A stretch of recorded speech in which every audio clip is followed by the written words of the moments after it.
Facultad de Humanidades, y para el Instituto de Investigaciones Bibliotecológicas y de la Información de la UNAM, un gusto que estén con nosotros en estas sesiones virtuales del seminario del escritorio malobrador.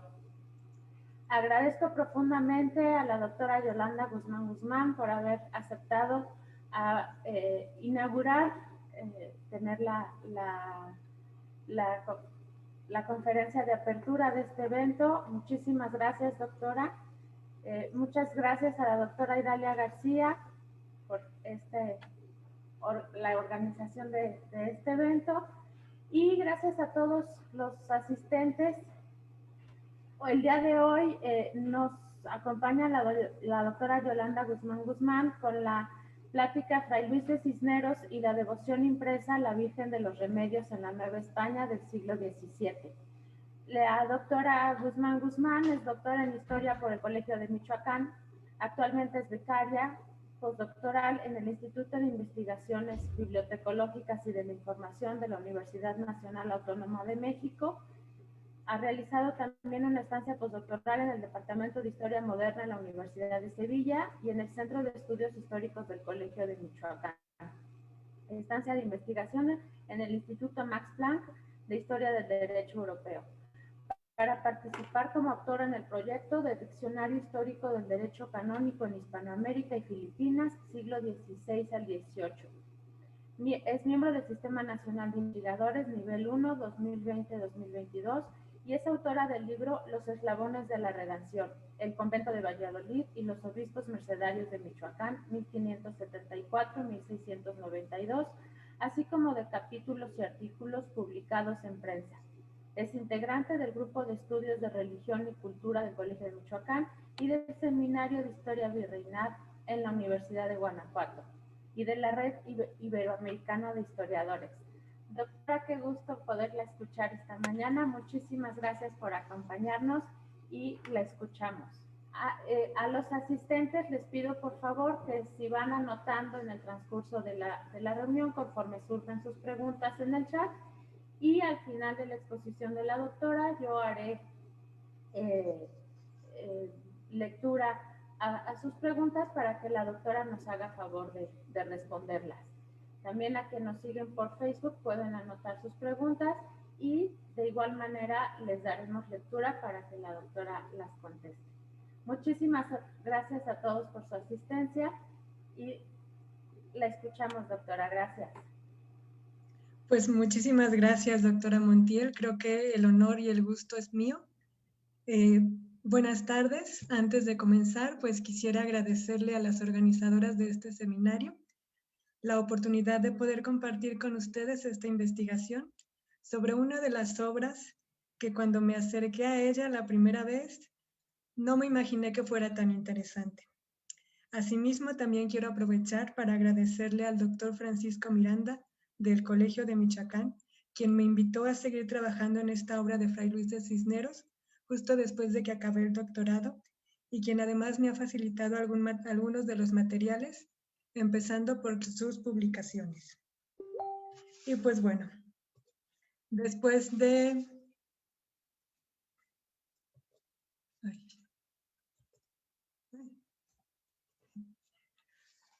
Bueno, después de 400 años de la primera impresión de esta obra de Fray Luis de Cisneros, que pueden ver en sus pantallas, y sobre el libro del que voy a hablar el día de hoy, voy a comenzar esta exposición primero con la vida del autor, luego hablaré un poco sobre la historia de la publicación y terminaré con un análisis más puntual sobre el contenido para hacer una reflexión sobre el diálogo que estableció esta obra con otros textos mercedarios, en particular con un trabajo o una publicación de Fray Felipe Guimerán.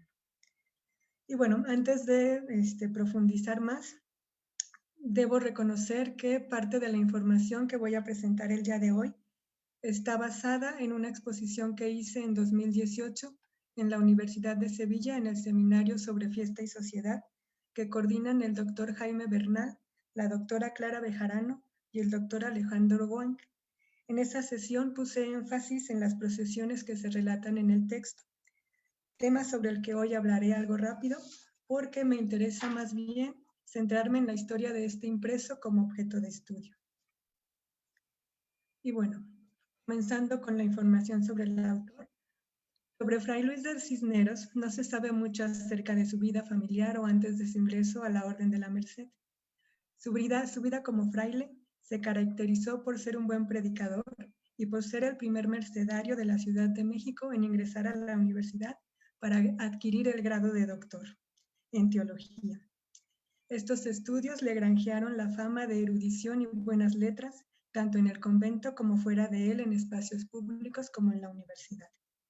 Su vida antes de ser mercedario, el mismo autor nos abre una pequeña ventana cuando en el proemio de esta obra sobre la que estoy hablando, nos menciona algo muy interesante, al menos para mí, al momento de hablar o de reestructurar su biografía. Nos dice que él nació en la Ciudad de México y que no había salido de ella en más de 40 años. Este escueto fragmento que pueden observar en la diapositiva dice mucho de la vida del autor. Para empezar, esboza la figura de un nacido en la Nueva España, cuya familia debió haber formado parte de los primeros pobladores y quizás de los primeros conquistadores, aunque de esto no he encontrado mención más precisa que me permita tener mayor certeza. Quizás se pueda relacionar esta hipótesis si consideramos la cercanía de la devoción de la Virgen de los Remedios con los conquistadores y primeros pobladores, como el autor lo enfatiza constantemente a lo largo de su obra. Al datar su vida con 40 años al momento en que escribió el proemio de la obra, en 1616, esto me permite acercarme al año de su nacimiento, cerca de 1576. Como he mencionado, Fray Luis de Cisneros fue uno de los primeros novohispanos que ingresaron al convento de la Merced en la Ciudad de México, justo después de su fundación en 1594. Para el cronista mercedario del siglo XVII, Fray Francisco de Pareja, Cisneros formó parte de esta primera generación de frailes, cuya profesión fue en 1596. Esta primera generación tenía como principal característica ser hijos y nietos de los primeros conquistadores y pobladores de la Nueva España. Dentro de la Orden de la Merced, Fray Luis de Cisneros fue comendador del Convento de México en 1609, cargo que volvió a ocupar en 1613, pero que esta segunda vez no pudo concluir los 3 años, como lo marcaban las constituciones, y dejó el cargo en 1614 para irse a la universidad y graduarse de doctor en teología. A partir de esta fecha, los datos sobre la vida de Cisneros giran en torno a la universidad. Sobre sus acciones como comendador, el cronista Pareja narra que se encargó de terminar la construcción del claustro y de la contabilidad de algunas de las haciendas que los frailes tenían cerca de la Ciudad de México. En toda la cronología de su vida como mercedario, parece que el año de 1616 fue el más importante para Cisneros, porque además de concluir la obra que presento hoy, también fue el año en que se integra al claustro de la universidad, y este mismo año, durante la Cuaresma, se encargó de la predicación de sermones, que fueron loados por quienes lo escucharon. Los testimonios materiales de sus sermones predicados no los he localizado. Este relato sobre sus sermones, lo he tomado de los efemérides de la universidad. Bueno, como ha documentado Francisco Miranda, algunos meses después de haberle puesto punto final al manuscrito sobre el relato de la historia de la Virgen de la Merced, Fray Luis de Cisneros presentó ante el Cabildo de la Ciudad de México una petición que fue leída el 16 de enero de 1617, en la cual informaba a sus miembros de la escritura del manuscrito y de la importancia para llamar la atención del Cabildo como patrono de la ermita de los Remedios, con el objetivo de pedirles ayuda para financiar su impresión, para que la gente conociera el texto y seguir fomentando esta devoción a la Virgen María.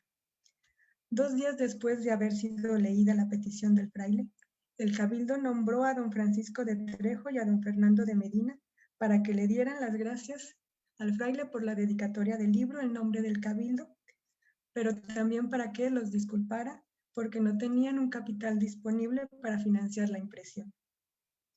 Esto no desanimó a Fray Luis de Cisneros, pues aprovechó sus conexiones y logró hacer llegar a los oídos de la virreina la marquesa de Guadalcázar, la petición de imprimir su manuscrito, influencia que resultó positiva, pues el 2 de julio de 1618 el Cabildo de la Ciudad de México leyó otra petición del mercedario en donde volvía a dar cuenta de su texto y del apoyo de la virreina, así como de otras personas piadosas que apoyaban esta publicación. En esta petición, el fraile pidió que se señalara dónde se podía imprimirla y para tal empresa el fraile pedía 1,000 pesos, dinero que él estaba dispuesto a suplir, lo que faltara en caso de que no se completara la cantidad. Al no poder eludir el peso de la intervención de la virreina, el 13 de julio de 1618, después de consultar sobre el préstamo con el contador Diego Dochandiano, el Cabildo de la ciudad determinó que se recurrieran a las limosnas que había recibido la ermita de las últimas fiestas, para que de allí se tomara el dinero y se obligara además al religioso a restituir este préstamo en un plazo de 10 meses. El fraile agradeció el gesto y puso como fiador a Cristóbal de la Plaza. Para formalizar el préstamo, el cabildo mandó notificar al mayordomo de la ermita, Alejo Martín, para que se encargara de librar el dinero a favor del mercedario con permiso del rector del santuario. Para septiembre de ese mismo año, 1618, Fray Luis de Cisneros volvió a presentarse ante el Cabildo de la Ciudad de México para decirles que el mayordomo no quería darle el dinero, razón por la cual no había podido comenzar la impresión de su manuscrito, por lo que les pedía que volvieran a insistirle al mayordomo a que cumpliera con la libranza que ya había sido aprobada por el rector del santuario. El cabildo tuvo que ser más directo con el mayordomo y le recordó que el mercedario estaba obligado a regresar ese dinero prestado de las limosnas. Pero la desconfianza de Alejo Martín sería reforzada con el tiempo, pues todavía en 1626 el mayordomo seguía insistiendo en que aún no se había reembolsado este dinero de las limosnas. El 30 de diciembre de 1619 falleció Fray Luis de Cisneros y su libro seguía sin imprimirse. El 12 de marzo de 1621, el comendador del convento de la Merced de México, Fray Cristóbal de Cervantes, escribió al cabildo de la ciudad para avisar que debido a la falta de papel en los años de 1618 y 1619, no se había podido cumplir con la publicación del finado Cisneros, por lo que pedían una prórroga se pidieron que se prorrogara el plazo por 1 año para devolver el dinero y que dejaran de cobrarle al fiador. El regidor Francisco Escudero logró y abogó la prórroga, la cual fue aceptada. Y efectivamente, el siguiente año, en 1621, el manuscrito de Fray Luis de Cisneros, que hubiera escrito en octubre de 1616, por fin vio la luz impreso. Las prensas encargadas de este trabajo fueron las del bachiller Juan Blanco de Alcázar. Sobre el impresor, José Toribio Medina registró que las prensas de Juan Blanco de Alcázar comenzaron a trabajar en 1617 hasta 1627 en la Ciudad de México. Su imprenta estaba ubicada en la calle de Santo Domingo, muy cerca del edificio de la Inquisición. Este impresor tenía la cualidad de haberse graduado de la universidad, lo cual ayuda a entender por qué la mayoría de sus impresos estuvieron relacionados con este recinto, como textos o sermones de algunos religiosos, por ejemplo. Continuando con la circulación de la obra de Fray Luis de Cisneros sobre la Virgen de los Remedios, desafortunadamente en este momento no cuento con evidencia documental que me permita afirmar la existencia de este impreso en las bibliotecas de otras órdenes religiosas fuera de la Orden de la Merced, e incluso entre los mercedarios, a excepción de un breve registro que aparece en la memoria de libros del convento mercedario de las Huertas, manuscrito que me encuentro estudiando, que se encuentra en la Biblioteca Nacional con la asignatura MS 10252 y que en este momento estoy estudiando como parte de mi trabajo en la estancia postdoctoral en la UNAM.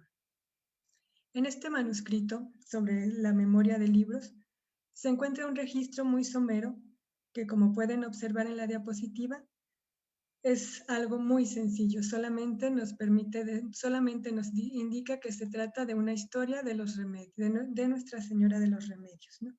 Este libro se encuentra clasificado según el orden y el contenido del manuscrito entre los libros históricos. Si bien la referencia no es explícita o directa, lo primero que vino a mi mente al leer el registro en la memoria de los libros de un convento mercedario fue pensar en Cisneros y en su obra sobre la Virgen de los Remedios. Las referencias a la obra de Cisneros que he podido rastrear en otros textos, es decir, por citación de la obra, me permiten inferir que el impreso circuló fuera de los recintos mercedarios. Un ejemplo de esto lo podemos encontrar en la crónica de Fray Juan de Grijalva. Este agustino que escribió su crónica sobre la Orden de San Agustín en la Nueva España y la cual fue publicada en 1624. Este fraile comentó el relato de la devoción a la Virgen de los Remedios escrito por Fray Luis de Cisneros e hizo una pequeña crítica sobre el olvido del mercedario al no profundizar con suficiencia sobre el símbolo o cinto que tenía la imagen en el santuario como reliquia de un milagro, y que para los agustinos era fundamental, porque una de sus principales advocaciones marianas tiene justamente un símbolo también. Otro ejemplo similar lo encontramos a finales del siglo XVI en el texto del padre Francisco de Florencia, publicado en 1688, quien escribió un texto sobre la devoción a la Virgen de los Remedios y relata las procesiones a la Ciudad de México junto con la aparición de la Virgen como lo había hecho décadas antes Fray Luis de Cisneros, ya quien hace referencia constante a lo largo de su obra para puntualizar las digresiones o erudiciones innecesarias que agregó el mercedario al relato puntual de la aparición de la Virgen y de las procesiones, como podemos observar también en la diapositiva en este fragmento que he transcrito sobre la obra de Florencia. A lo largo del siglo XVIII, el relato sobre la Virgen de los Remedios, su devoción y su santuario a extramuros de la Ciudad de México continuó reproduciéndose en crónicas, en sermones e historias que querían remarcar esta devoción como parte de la sociedad novohispana. De igual manera, otro testimonio interesante que nos habla sobre la circulación de la obra de Cisneros es cuando a comienzos del siglo XIX, Ignacio Carrillo publicó en 1808 otra obra dedicada a la devoción de la Virgen de los Remedios en la Ciudad de México y menciona también el trabajo de Fray Luis de Cisneros junto con la obra del padre Florencia, destacando que ambos trabajos son los que más resaltan los detalles de la historia y la devoción a la Virgen de los Remedios. El único problema para Carrillo Pérez con la obra de Cisneros es que esta era muy difícil de conseguir, ya que al parecer, para el momento en que él escribe este trabajo, ya quedaban pocos ejemplares en circulación. Realidad que considero no ha cambiado mucho.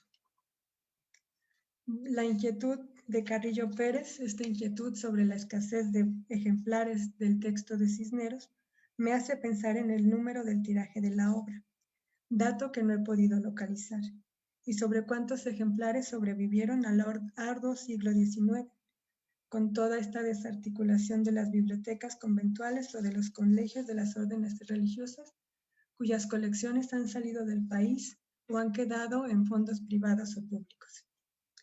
En la actualidad, hasta el día de hoy, solo tengo noticias de 2 ejemplares de la primera edición de 1621.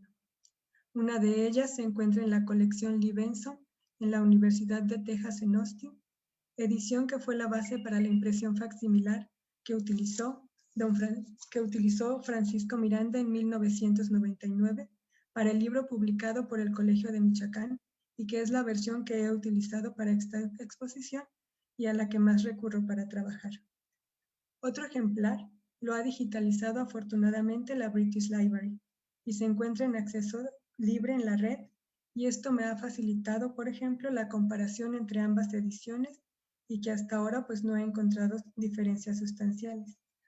Ya saben, para quien guste, el link está abierto y con gusto lo comparto y más en tiempos pandémicos como en los que estamos. Al igual aprovecho para hacer un pequeño paréntesis de que si alguien conoce o tiene noticias de algún otro ejemplar de la obra de Fray Luis de Cisneros sobre la historia de la Virgen de los Remedios, pues se lo agradecería mucho. Y bueno, continuando con esta exposición, ahora quiero hablar un poco más sobre el contenido de la obra. Comenzaré con algunas reflexiones sobre la devoción a la Virgen de los Remedios y su análisis como una tradición escrita, para finalizar con este diálogo establecido con la obra de Fray Felipe Guimerán. También, centrándome en la información que presenta Cisneros en este texto sobre la historia y el origen de la devoción a la Virgen de los Remedios, el autor organiza su información partiendo siempre de lo general a lo particular, y acompaña su escritura con abundantes conocimientos sobre teología, Sagrada Escritura y artes liberales, porque cada capítulo va escoltado de fragmentos de las principales autoridades consideradas por Cisneros de cada una de las áreas del conocimiento de su época, lo cual refleja la educación universitaria del autor. El contenido de la obra se separa en 3 libros fraccionados en capítulos. El primer libro tiene como tema central el origen de la devoción de los remedios en la Nueva España, y su principal argumento es la aparición de la Virgen en el momento de la conquista, específicamente en el episodio conocido como la Noche Triste. Esta devoción la explica el autor recurriendo a los antecedentes marianos en la península.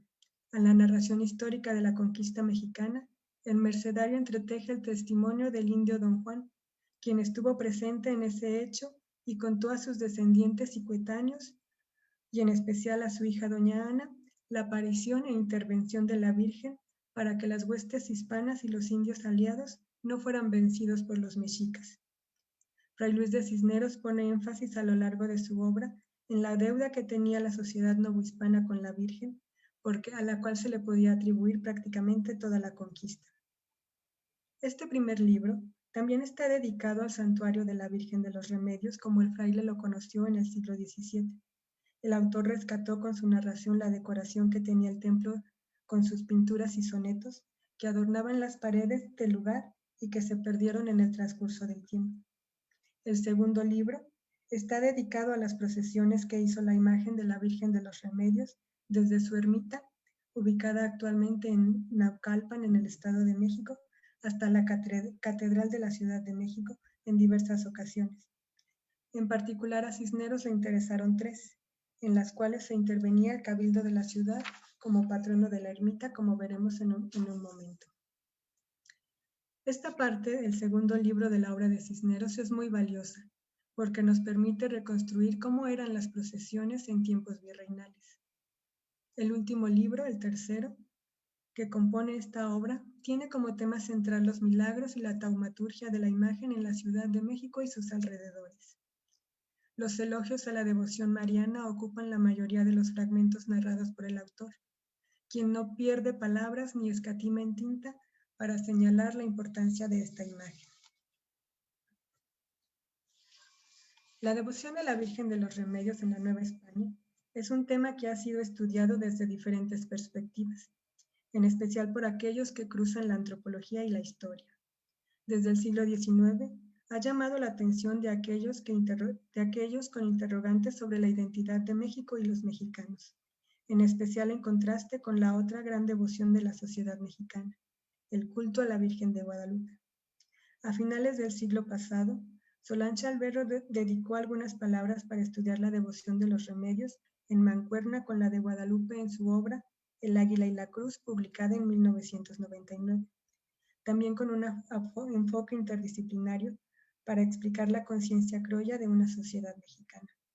De igual manera, el trabajo de Francisco Miranda titulado Dos cultos fundantes, Remedios y Guadalupe, publicado en 2001, volvió a retomar esta mancuerna para desarrollar la idea de estas dos devociones como cultos que aglutinan a la sociedad mexicana y explicar así su permanencia. Más recientemente, La tesis de doctorado de Rosario Inés Granados Salinas en la Universidad de Harvard en 2012 se adentró a diseccionar el culto en la Ciudad de México y repensar la territorialidad, en especial de las procesiones descritas por Cisneros. De igual manera, la tesis en la UNAM de Rosa Denise Ayena Montaño, defendida en 2013, nos invita a reflexionar sobre 3 santuarios que están dedicados a la Virgen de los Remedios y nos adentra en el estudio de las imágenes o tallas de la Virgen, así como en las historias que circundan estas devociones. Asimismo, a varios artículos científicos, como el de Rafael Moro del 2017, en donde estudia la devoción a la Virgen de los Remedios, contextualizada en el marco de otras devociones de imágenes peregrinas en la Nueva España, como prácticas religiosas articuladas alrededor del tema de la colecta de limosnas. Como he mencionado, uno de los temas centrales de la obra de Cisneros es el origen de la devoción a la Virgen de los Remedios. Me parece interesante volver a remarcar este punto porque el texto de Cisneros es un testimonio de cómo se creó la devoción a la Virgen de los Remedios en la Ciudad de México. Diseccionando un poco el contenido de la obra, nos podemos dar cuenta que los elementos necesarios que presenta el autor y nos permiten comprender esta devoción los podemos agrupar en 4, o al menos los he clasificado en 4 elementos. El mito de fundación, que nos habla de esta historia del origen, el santuario como este lugar de culto, las procesiones, que son esta manifestación externa del culto, y los milagros como una prueba fehaciente de la presencia de la Virgen. Ahora, comencemos con el mito de fundación. Luis de Cisneros habla de la devoción que para su tiempo y su contexto era muy significativa para los habitantes de la Ciudad de México, quienes estaban familiarizados con el santuario, las procesiones y los milagros de la Virgen. Por ello, era fundamental que los lectores, según Cisneros, entendieran el origen del relato que daba sustento a esta devoción, y me atrevo a decir a esta tradición, arraigada en la Ciudad de México desde el siglo XVI.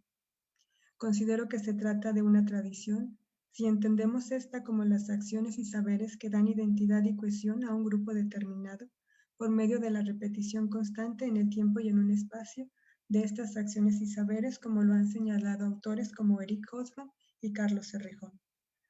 Propongo que la obra de Cisneros es un ejemplo de una tradición escrita, de una necesidad de contar este origen de una historia para que sea repetida y no caiga en el olvido, de esta necesidad de contar a los contemporáneos, así como a las siguientes generaciones, de cómo surge esta devoción a la Virgen, para explicar la importancia en la sociedad y con esto reforzar una identidad. La historia del origen narrada por Cisneros fue hecha con una minuciosa investigación de documentos y testimonios que el autor tenía a su alcance. Para ello echó manos de crónicas y libros impresos que narraban la conquista y la historia del siglo XVI, como las obras de López de Gómara, de Cervantes de Salazar y Torquemada. Además contrastó y completó los huecos en su historia de la devoción de los remedios con testimonios orales, como el de doña Ana, hija del indio don Juan, principal protagonista en las apariciones de la Virgen en momentos históricos importantes y quien facilitó la creación del santuario en el lugar donde se encuentra hasta la fecha, en Naucalpan, en el Estado de México. Además de los testimonios orales de varios personajes a los que hace mención en el transcurso de la narración, como miembros de los cabildos eclesiásticos y seculares e integrantes de la cofradía. En la cronología de su relato, Cisneros se enfrentó a la incertidumbre de poder fechar con precisión los sucesos de su historia, por lo que en ocasiones da solo fechas aproximadas.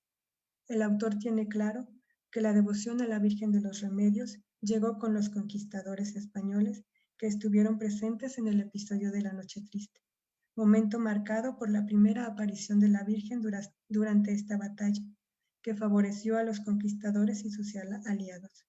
La historia está articulada por el relato del indio don Juan, quien después de su conversión al cristianismo mantuvo un diálogo constante con la Virgen de los Remedios, a quien reconoció por su aparición en la Noche Triste, cuando comenta que los cegaba y les arrojaba a tierra para que no pudieran alcanzar a las huestes de Cortés.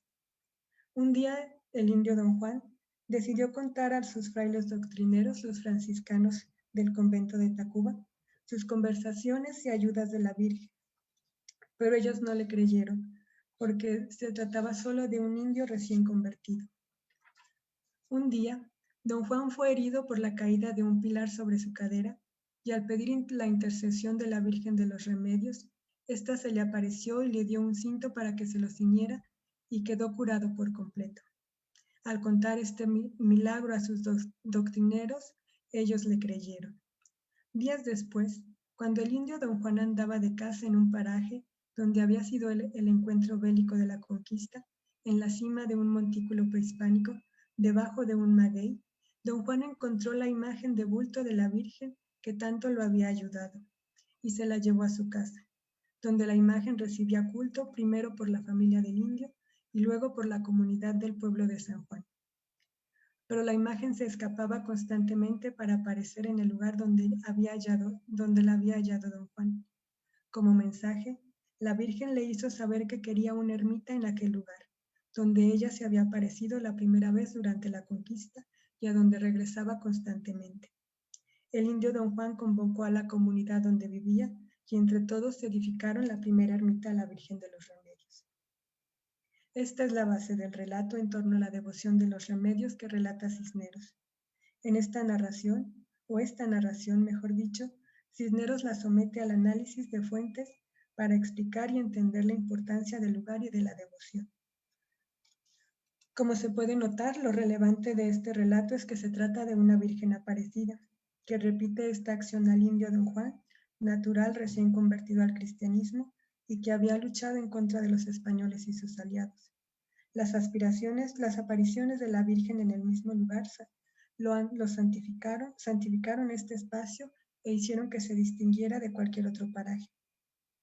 El relato de las apariciones a don Juan y el milagro de su curación, que dejó como reliquia el cíngulo, hacen de esta historia más creíble o verídica para quienes la escuchaban y se identificaban con algunos de los personajes involucrados en ella, porque en cierto modo trata de representar a los grupos implicados en la conquista de la Nueva España, principalmente indios y españoles. Debido al desgaste de la memoria, que es inevitable por el paso del tiempo, esta primera ermita fue quedando en el olvido. Como describe Cisneros, parece que después de la muerte del indio don Juan, sin que se mencione la fecha exacta, el lugar cayó casi en abandono hasta el año de 1574. Cuando se mencionó este descuido en las actas del Cabildo, por intercesión del regidor don García de Albornoz, quien señaló el deterioro y pidió que el Cabildo se hiciera cargo de ella como patrono, por la deuda que tenía la ciudad con respecto a la conquista. En palabras de Cisneros, don García de Albornoz se encargó de gestionar ante el arzobispo don Pedro Moya de Contreras y el virrey don Martín Enríquez las licencias necesarias para que a la ciudad se le reconociera el patronato de la ermita y la pertinencia de nombrar un mayordomo que estuviera a cargo de sus necesidades. Ambas autoridades aprobaron esta iniciativa y así comenzó una nueva etapa en la historia del santuario. A partir de este momento, la devoción comenzó a expandirse por los pueblos cercanos a la Ciudad de México. Además, se fue reacondicionando el lugar para recibir a los fieles que empezaban a hacer más peregrinaciones o llegar al santuario para hacer novenas o visitas. Se formó además una cofradía encabezada por los regidores de la ciudad.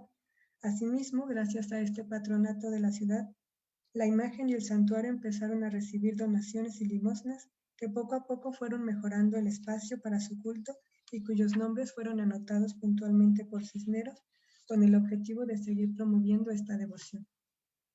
Una parte interesante de esta historia constructiva del santuario, en especial para quienes leemos este texto 400 años después, es que Cisneros rescató una descripción de las pinturas y cartelas que formaban parte de la decoración del templo y que se perdieron con el paso del tiempo.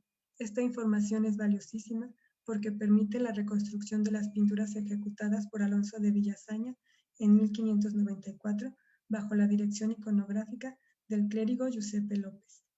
El santuario como lugar de culto forma parte de esta tradición escrita de Cisneros e incluso hasta el día de hoy. Otro tema interesante, por supuesto, y lo que más llama la atención de la obra de Cisneros sobre la Virgen de los Remedios es el tema de las peregrinaciones.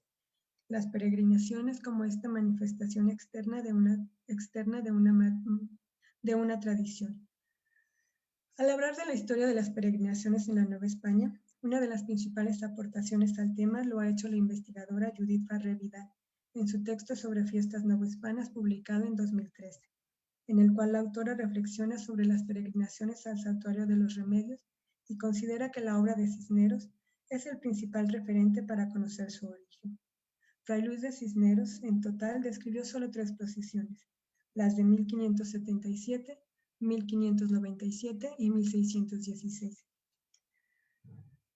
Todas estas procesiones tienen en común o un elemento en común, además de la participación del Cabildo de la Ciudad de México en el proceso de organización y de participación en las procesiones, haber sido motivadas sobre todo por la escasez de comida debido al mal temporal que habían surgido y pues las afectaciones que esto implica en una sociedad que depende del campo. Las procesiones relatadas por Cisneros involucraban a todos los grupos sociales. Había fuegos artificiales, cantos y cirios encendidos, además de novenarios y sermones en la catedral durante todo el tiempo que la Virgen se encontraba de visita en la capital del arzobispado. Los lugares por los que pasaba, como parroquias o conventos, o en donde hacía alguna escala, se llenaban de velas y cirios, así como de cantos de alabanzas y rezos mientras la Virgen estaba de visita. De igual manera, la ciudad se adornaba con balcones embellecidos con tapetes y fuegos artificiales que acompañaban el paso de la procesión. Como Cisneros menciona en su texto, hubo más procesiones a la Ciudad de México protagonizadas por la devoción de los Remedios a la ermita, pero estas fueron las más importantes. Para estudiar las procesiones novohispanas, es importante recordar lo que apuntaló Judith Farré y poner atención en los documentos que las describen, en especial en los lugares por donde pasa la imagen, es decir, poner atención en la ruta de las peregrinaciones, así como quién cargaba las andas de la imagen y en qué tramo, porque esto refleja la complejidad de la organización de la sociedad, no solo para el momento de la fiesta, sino en la vida cotidiana de la sociedad novohispana. La última parte de esta obra está dedicada a relatar los milagros de la Virgen de los Remedios, los cuales refuerzan la tradición a su devoción. Estos milagros se pueden agrupar o los he agrupado en 4 temas importantes.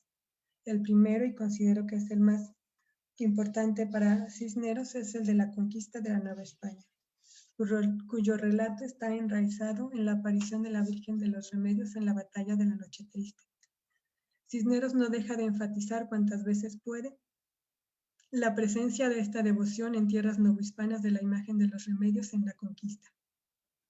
El segundo grupo de milagros va aunado a este, pues para Cisneros, otro de los grandes milagros de la Virgen fue la conversión de los indios al cristianismo y de todas las almas que se habían salvado gracias a ello.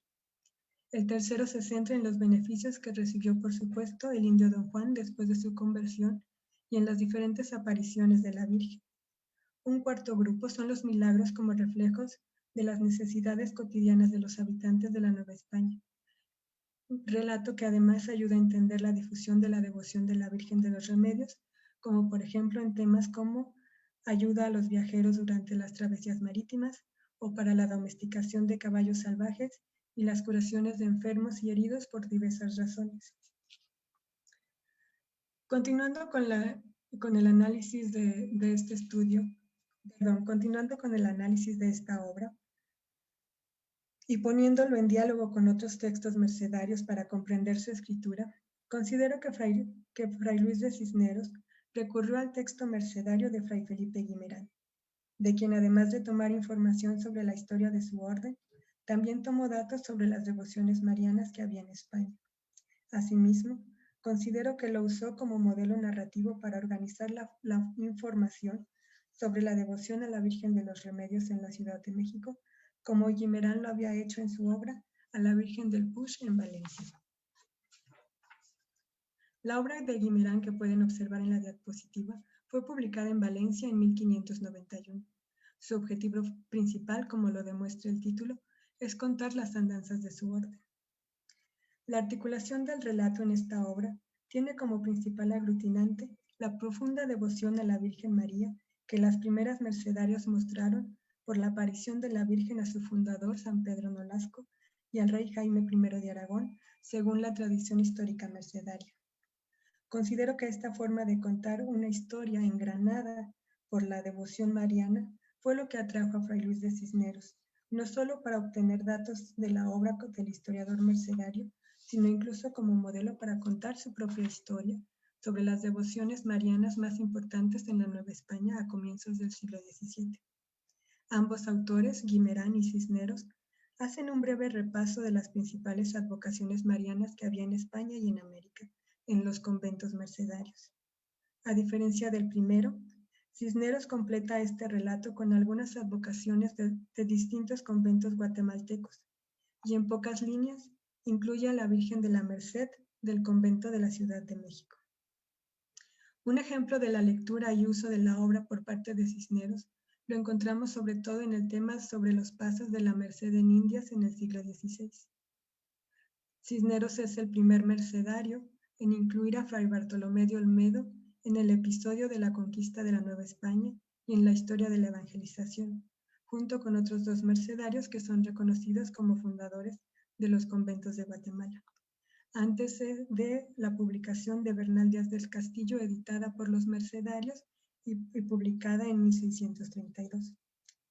Esta es una prueba de que los textos no se escriben solos y estaban en relación con otros textos, y considero que el caso de los escritos de los religiosos, las obras de otros frailes de la misma orden, fueron importantes no solo como fuentes de información, sino incluso como modelos de escritura.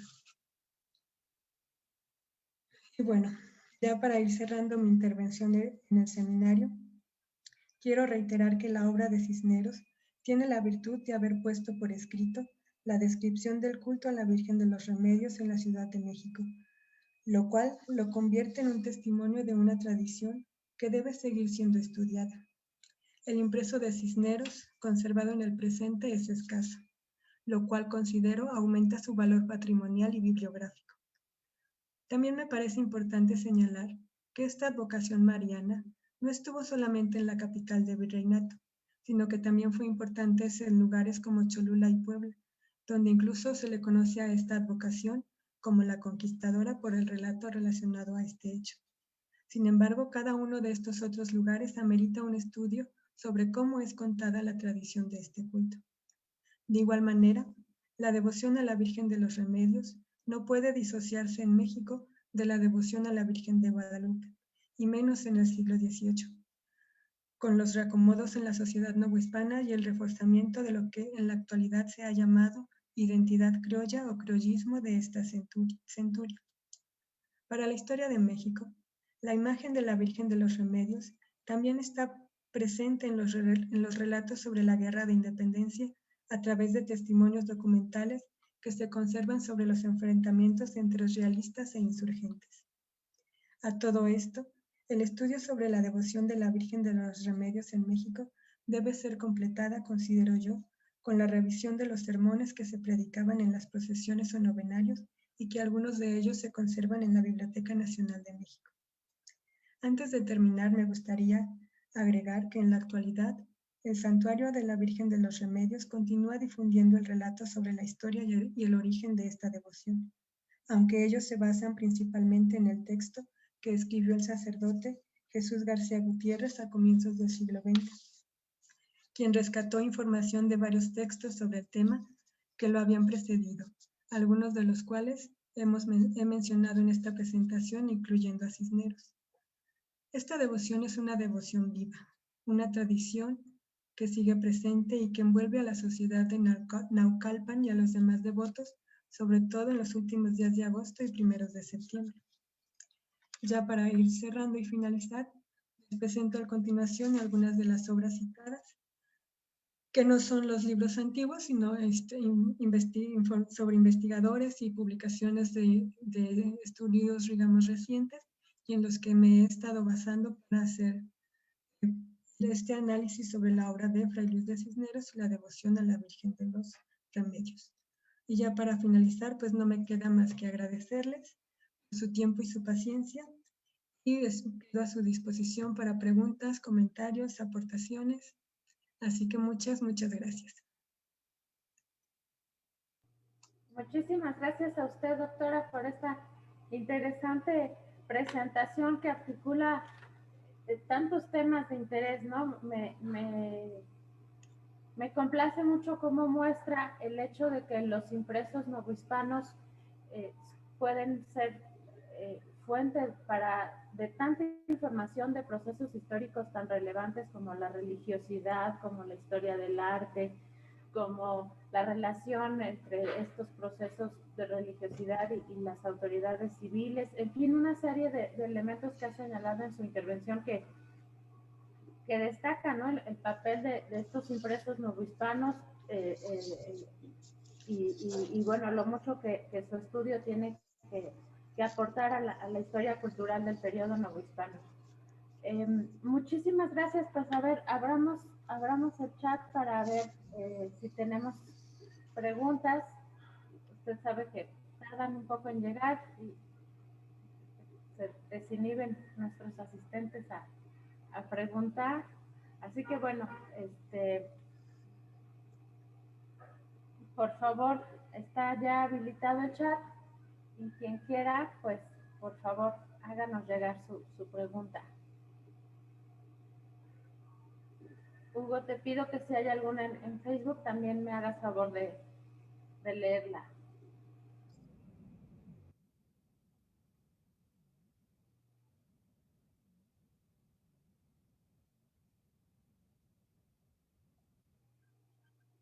Gracias.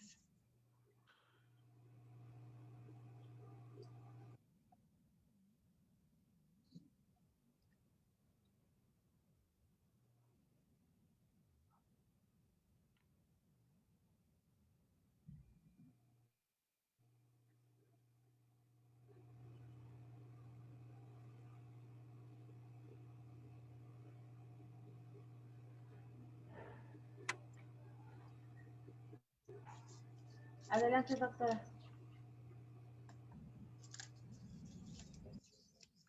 Ahí está. ¿Sí se me oye? Sí, claro. Sí. Hola, buenas tardes, Yolanda, un excelente Hola, trabajo. Me quedó una duda respecto a lo que habías mencionado y que nos interesa mucho a las personas que trabajamos en este seminario. ¿Cuál es la metodología de estudio que has diseñado o que empleas para analizar este tipo de impresos? Esta es mi primera pregunta. Y la segunda tiene que ver con la estampa. Si tienes noticias de que la estampa se reprodujo de forma aislada, es decir, si se llegó a vender como una estampa devocional, si hubo otras semejantes o que reproducen el mismo grabado, y si se sabe si ese grabado o la plancha le pertenecía a los mercedarios.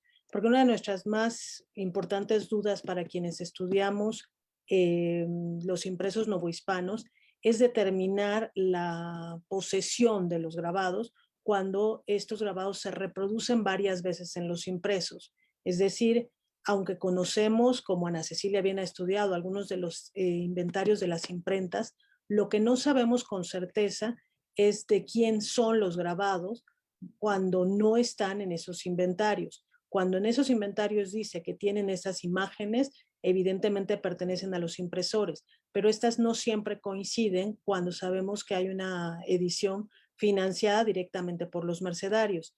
Y esa es la tercera pregunta, perdón, lo olvidé. ¿Tienes noticia de que ellos hayan financiado esta edición? Es decir, ¿se conocen documentos en donde esté alguna idea semejante a un contrato editorial o en los libros de los conventos que haya aparecido el pago a un impresor? Gracias. No, gracias a ti, Idalia, por tu intervención y preguntas muy interesantes. Comienzo a responder la primera. Mira, sobre la metodología que utilicé para esta presentación y sobre todo para trabajar el libro de Fray Luis de Cisneros, pues comencé sobre todo con lo más básico. o al menos usando herramientas que yo conozco, pues un poco más desde la historia, ¿no?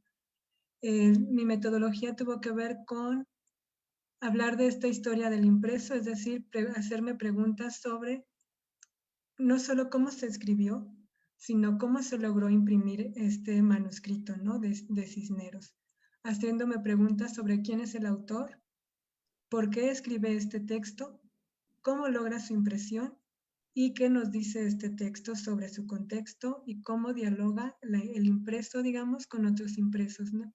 Porque otra parte que también para mí es muy interesante, o que al menos para mí me dio muchas pistas, es ver, por ejemplo, qué fuentes cita Cisneros a lo largo de su obra.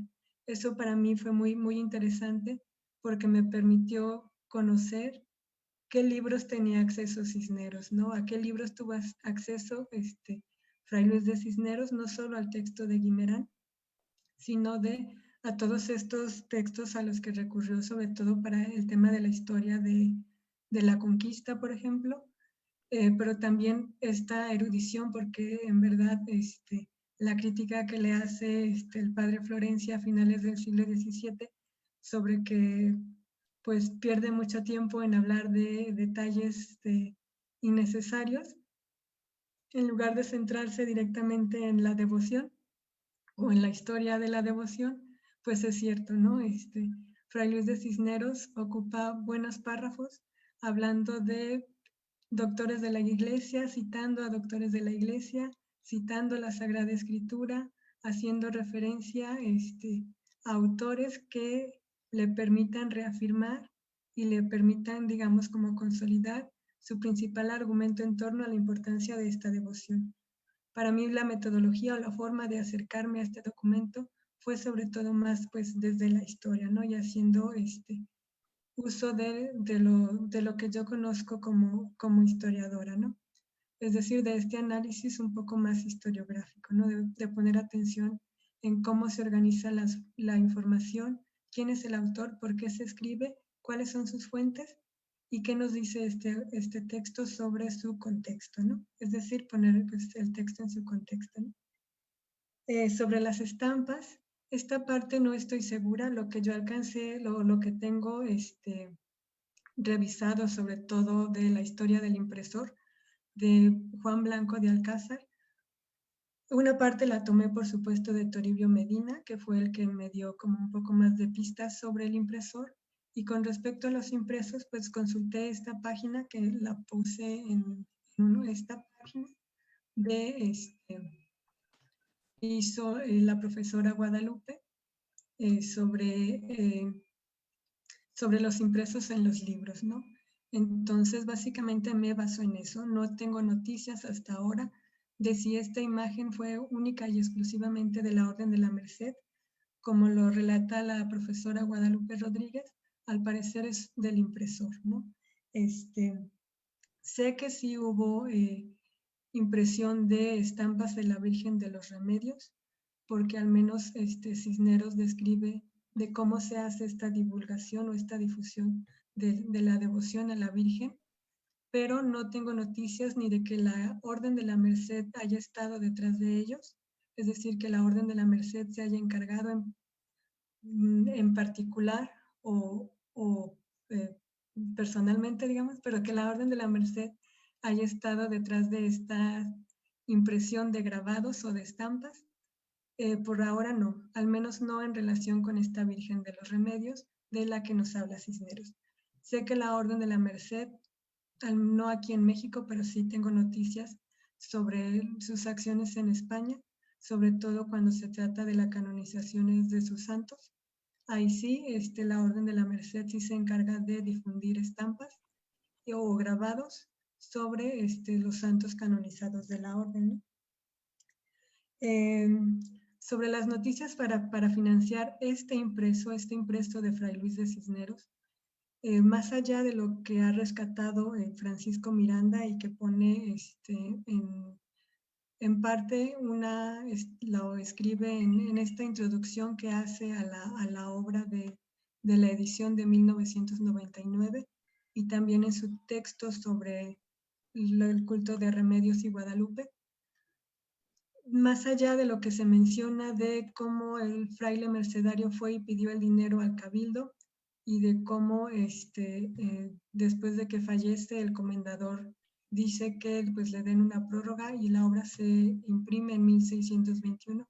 Más allá de eso no he encontrado noticias de que la Orden de la Merced, es decir, los que ya les tocó, digamos, el paquete después de la muerte de Cisneros, hayan puesto más dinero del que se les prestó, ¿no? Aunque ahí podría caber la duda, y una duda me parece muy interesante, pensando en lo que me comentas, de si, por ejemplo, estos reclamos que hace el mayordomo de la ermita en 1626 de que pues no le han terminado de pagar el préstamo, pues porque el dinero en realidad surgió pues de las limosnas de la ermita, ¿no? Y es hasta ahora a lo que me he acercado, ¿no? Muchísimas gracias, Muchas doctora. gracias. No, gracias a ustedes. Bueno, les recordamos a los asistentes que no olviden registrar su asistencia el día de hoy en sistemas.bi.unam.mx, diagonal Ginea, diagonal continua, diagonal. Bueno, está de todas formas en el chat la dirección para registrar la asistencia. José Armando San Martín Gómez dice: muchas gracias por la presentación, estimada doctora, y muchas felicidades. Tengo una pregunta. ¿Cuál fue la motivación de la población nativa para tomar como modelo de devoción a la Virgen de los Remedios? Bien, eso es muy interesante porque tiene que ver con este mito de fundación, ¿no? Yo considero, por lo que he leído en la obra de Cisneros y por la revisión que hice, sobre todo cuando relata del origen de la fundación y de cómo tiene esta presencia el indio Don Juan, me parece que ahí es donde está parte de la clave para entender cómo esta devoción se fue arraigando, digamos, en la sociedad, sobre todo que comienza en este pueblo de San Juan, donde era oriundo el indio Don Juan. Creo que tiene que ver con eso, ¿no? Recordemos que los mitos de fundación, estos mitos de fundación de que se nos vengan a la mente, pues tienen la intención de crear una identidad, ¿no? Una identidad que se reproduce y una identidad con la que quienes escuchan este mito se sienten identificados, ¿no? O se sienten como involucrados, ¿no?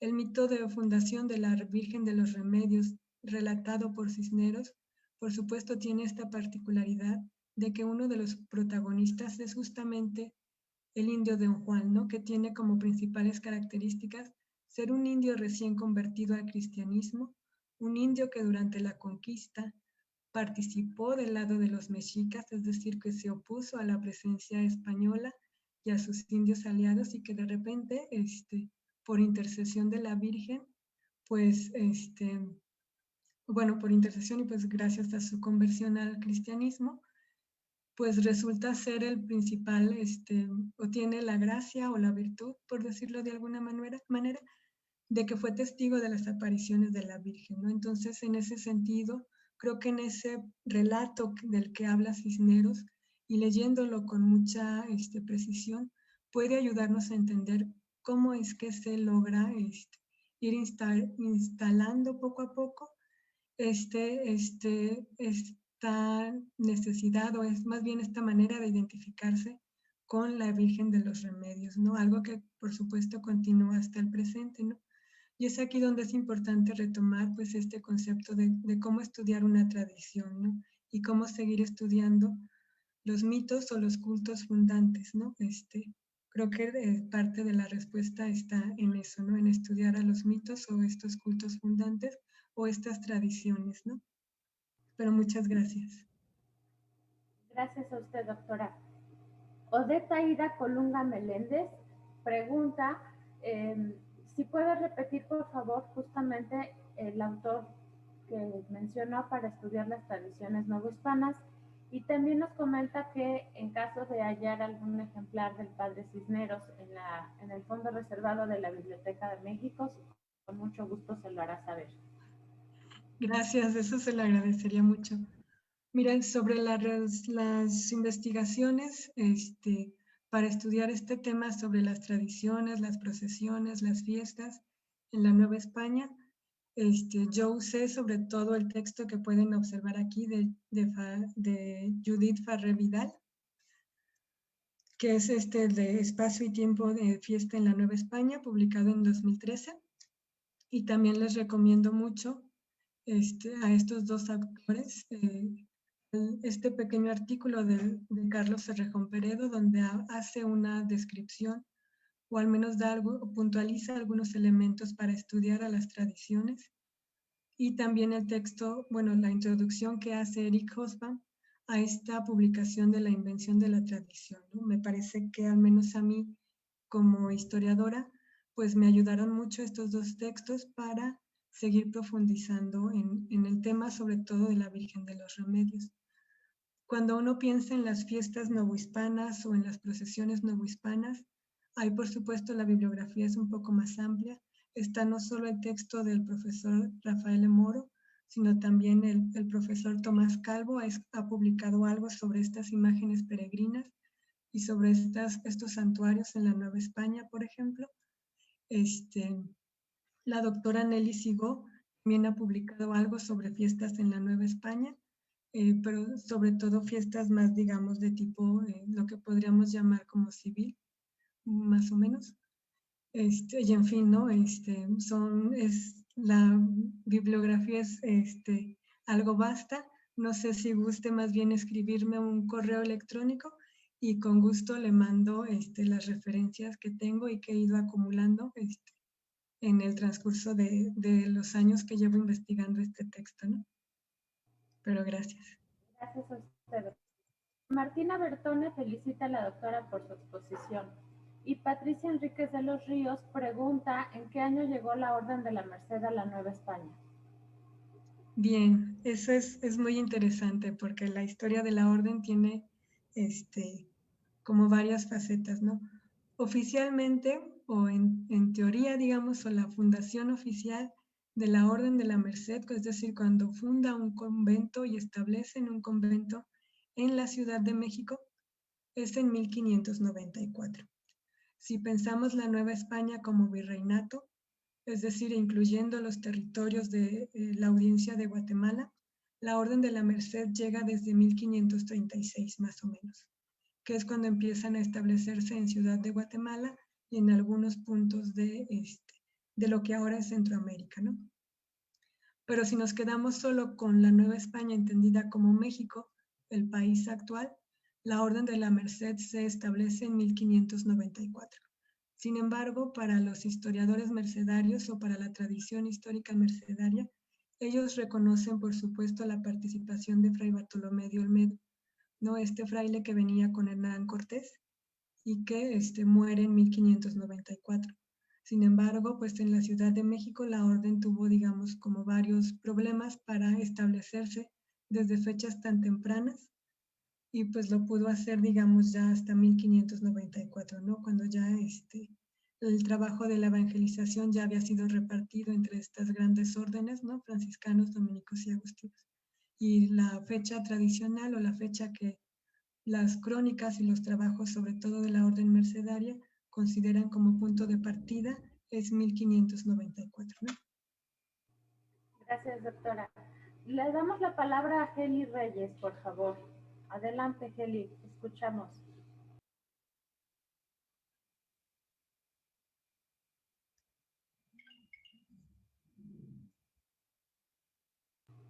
¿Puede habilitar su micrófono, Heli?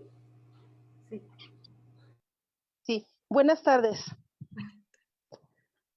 Buenas tardes, ¿sí me escuchan? Buenas tardes. Sí, sí. Buenas tardes, les saludo de aquí desde San Mateo Xotitlán, Toluca, Estado de México.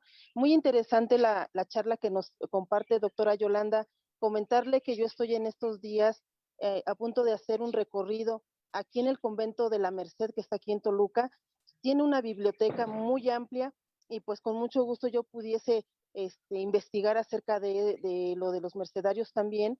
Y con gusto me sumo a lo que usted ha estado compartiendo, que es muy interesante, pero esta vez pues sí me me llena mucho de satisfacción de poder estar pisando ese lugar, pero también al estarla escuchando, pues ya tener esos datos importantes de dónde empezar a investigar. Soy cronista delegacional de aquí de la comunidad de San Mateo y promotora de cultura en el Estado de México. Qué bien, muchas gracias, Heli. Claro que conozco a los mercedarios en Toluca. Y pues sí, es gente muy linda y ellos tienen, por supuesto, un importante archivo y biblioteca, ¿no?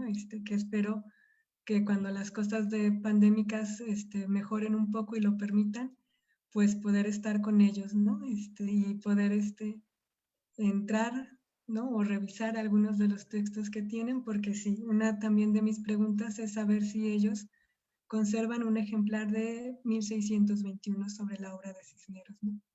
Porque yo creo que la pobre obra tuvo un final algo trágico, y pues bueno, pero bueno, gracias. Claro que sí, ya le compartiré algunos datos que yo investigué, doctora. Muchas Muchas felicidades. gracias. Gracias, Gracias. Eli. Lidia Ortiz Arriel pregunta, mucho se ha hablado de la rivalidad entre la Virgen de los Remedios y la Guadalupana. ¿Qué tanto se dio antes del proceso de independencia? Bueno, ese es un tema sumamente interesante, y que amerita, una conferencia más larga, porque, el tema de la Virgen de Guadalupe y los remedios, para eso creo que esta especie de rivalidad, como se puede entender, o esta especie de competencia, ¿no? O que a veces nos quedamos con la idea de competencia, de haber, qué virgen tiene más devociones o qué virgen es más milagrosa, pues en el siglo XIX, en el siglo XVIII y en el siglo XVI no se observa tanto esta rivalidad como tal, ¿no? O esta idea de rivalidad como la podemos entender, sobre todo a raíz de la Guerra de Independencia. En realidad lo que ocurre en el siglo XVII sobre todo, y que tiene que ver también con los documentos o los textos que se están imprimiendo en torno a la Virgen de Guadalupe, ¿qué es lo que la hace, digamos, igual más popular, ¿no? O hace como que se divulgue su presencia, ¿no? Y en eso pues estoy pensando en los textos que se escriben o se publican más bien alrededor de 1640, 1642, en este momento se me fue un poco la fecha, que es donde se hablan, por ejemplo, de las apariciones de la Virgen de Guadalupe, ¿no? Autores como el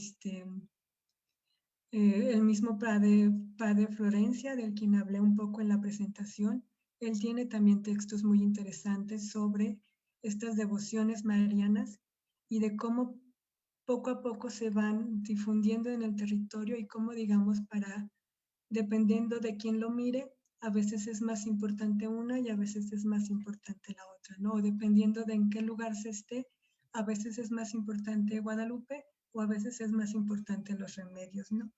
Lo interesante rescatar de todo esto y en esta discusión o en este interés por ver a estos dos cultos fundantes, como los llama Francisco Miranda, pues es ver, ¿no? Qué tanto logran aglutinarse en una sociedad, ¿no? Y qué tanto logran establecerse, digamos, como en una sociedad. Sin duda, a raíz del siglo XIX y pues por el temas de la independencia, ¿no? Por supuesto, digamos que los textos sobre la Virgen de los Remedios empezaron a decaer en cantidad, ¿no? Y empezaron, por supuesto, a hacerse más publicaciones sobre la Virgen de Guadalupe, ¿no? Entonces ahí el siglo XIX también hay que tener muy presente qué tanto vemos este pasado colonial con sus ojos, ¿no? Entonces, pues cuando se habla de la Virgen de Guadalupe y los remedios, pues sí, lo primero que se nos viene a la mente son estos relatos, ¿no? Empezando por la toma del estandarte del padre Hidalgo, ¿no? Entonces, pues sí, es un tema muy, muy interesante y del que hay mucha tela que cortar, ¿no? Pero sí hay que tener mucha atención de qué se está publicando sobre estos dos cultos, y qué tanta es la difusión de estos textos en la sociedad novohispana, ¿no? Porque eso también nos ayuda a entender parte de su difusión, ¿no? Muchas gracias, doctora. Guadalupe, adelante, te escuchamos. Buenos días, buenas tardes. Hola, buenas tardes, Ana Cecilia, gracias. Yolanda, gracias por ilustrarnos. ¿Sí me escuchan? Sí, sí, sí. Sí, ok. Gracias por tu presentación. Entré un poco tarde, lo siento, es que estaba en clases, pero soy Guadalupe Rodríguez de la Universidad Autónoma de San Luis Potosí. Y gracias también por la cita, ¿no?, del repositorio.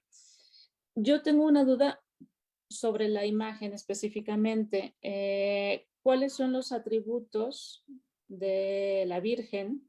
Y te pregunto esto porque en la imagen que aparece en el grabado, nosotros en el repositorio lo pusimos como la Virgen coronada, ¿no? Porque es una Virgen que está siendo coronada y no sabemos si hay realmente alguna identificación, o sea, si se puede identificar a una Virgen específicamente a través de los atributos, ¿no? Porque esta Virgen coronada aparece en muchos impresos. Si lo vemos en el repositorio, aparecen muchos impresos desde el siglo XVI, ¿no? Entonces, tal vez sería una forma de identificar lo que preguntaba la doctora Idalia, si pudiera ser una estampa, un taco, es decir, un grabado xilográfico que pertenece a la orden o al impresor.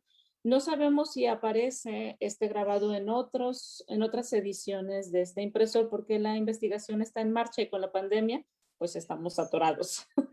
Pero claro, si vuelve a aparecer este grabado, yo de inmediato se los comunico a ti y a la doctora Idalia, por supuesto. Pero entonces esa es mi pregunta al respecto.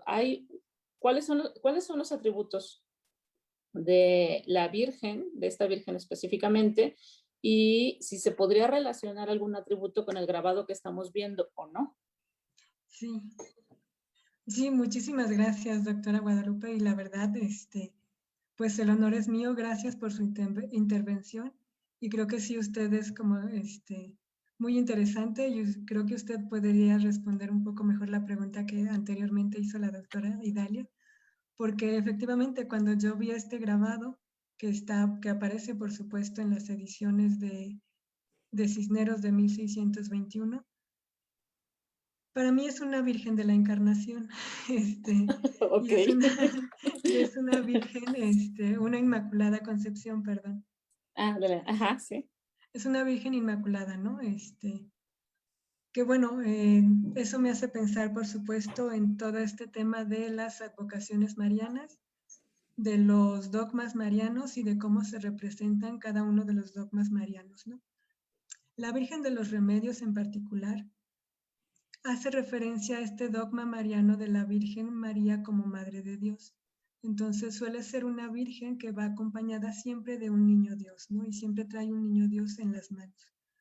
Cuando pensamos en la Virgen de los Remedios, en especial la que está en el templo de Naucalpan, y esta imagen de la Virgen de los Remedios, pues es esta Virgen con el niño, ¿no? Que hace referencia a este dogma mariano. En la actualidad, por supuesto, como estas imágenes eran de talla de madera de dimensiones muy chiquitas, porque son imágenes peregrinas, ¿no? O imágenes que se llevan de un lugar a otro, ¿no? Esta idea de una imagen que se puede transportar a caballo o que se puede transportar de un lugar a otro, que eso las hace pues ligeras, incluso a veces hasta desmontables, es decir, se le puede quitar o no el niño, y que además la visten de colores, dependiendo de, no solo del año litúrgico en el que se encuentra, sino dependiendo pues de la ocasión, ¿no? Entonces la Virgen de los Remedios es una tradición, por supuesto, española, o que nace, o se atribuye más bien en España, y es normalmente la que lleva el niño. La imagen que vemos en el grabado que estamos viendo en la pantalla, para mí es una Inmaculada Concepción, ¿no? Una advocación mariana que por supuesto va a ser sumamente importante para la corona española, específicamente para la monarquía española, sobre todo a partir del siglo XVI, ¿no?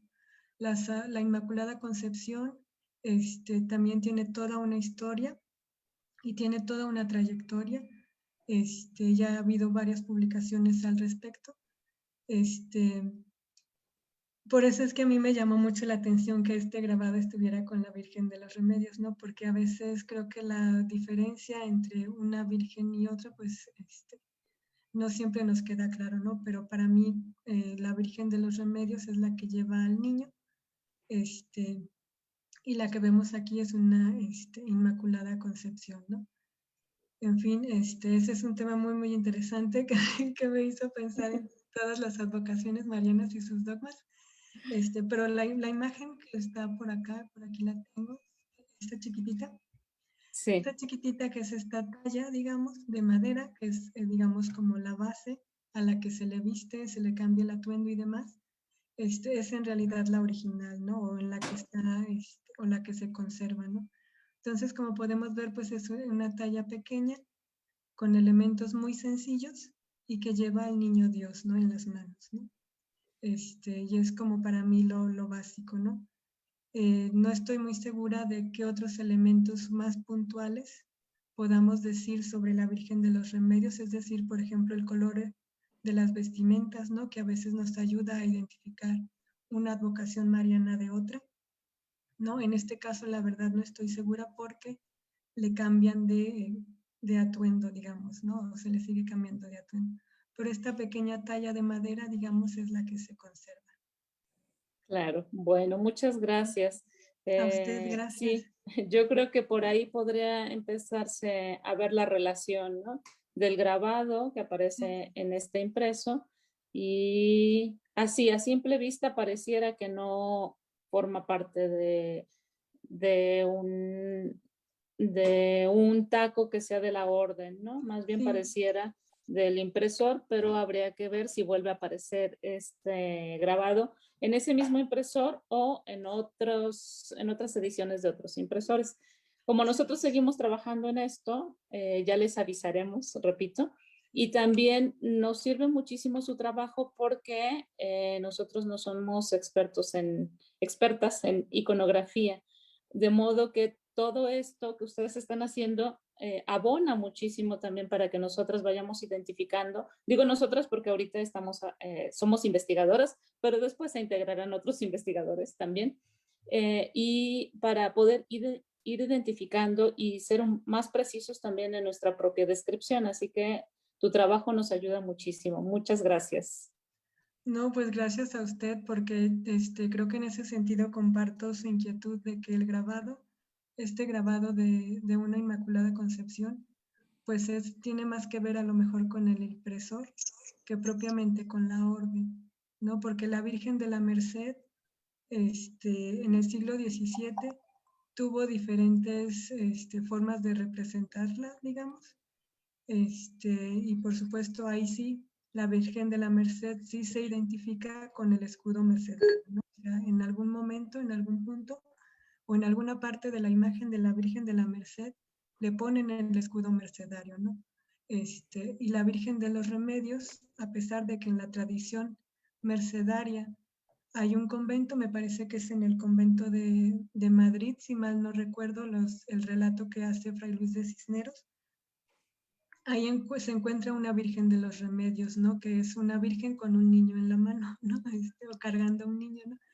Por eso también la Virgen de la Merced y la forma de representar a la Virgen de la Merced en términos, digamos, iconográficos, por decirlo de alguna manera, es también algo que la orden empieza a moldear en el siglo XVII, ¿no? Muy interesante, mucho trabajo ahí. Bueno, encantada. Sí, mucho trabajo. Y saludos a todos y gracias por la organización. Gracias a ti, Guadalupe. Claudia Benítez en el chat pregunta, buen día, muy interesante la ponencia. Una pregunta, ¿qué información aporta los preliminares de la obra, las licencias, aprobaciones, censuras, dedicatorias? Ah, bueno, esa parte es importantísima, esa parte, y muchas gracias por la pregunta porque olvidé mencionarla o la pasé muy rápido. Todas esas partes de las licencias y permisos tiene que ver con la forma en que se arma un documento, ¿no? O la forma en cómo se imprime un texto, sobre todo desde las personas religiosas, ¿no? Desde un fraile en este caso, ¿no? Fray Luis de Cisneros, por supuesto, no podía escribir este manuscrito, empezando por el nivel de manuscrito, sin pedir permiso a sus superiores, ¿no? Empezando por el comendador del convento, ¿no? Y por supuesto, todas estas licencias son de personas que revisan la obra y, digamos, valoran la pertinencia o no de ese texto, ¿no? Es decir, ven que el texto sea pertinente para su publicación, que no se digan cosas, digamos, en contra de la fe o en contra del dogma, que no se digan cosas que atenten contra la religión, ¿no? O contra la orden, ¿no? Sino que sean textos, digamos, prudentes y aceptables, ¿no? Es algo parecido a lo que ahora hacen los dictaminadores, ¿no?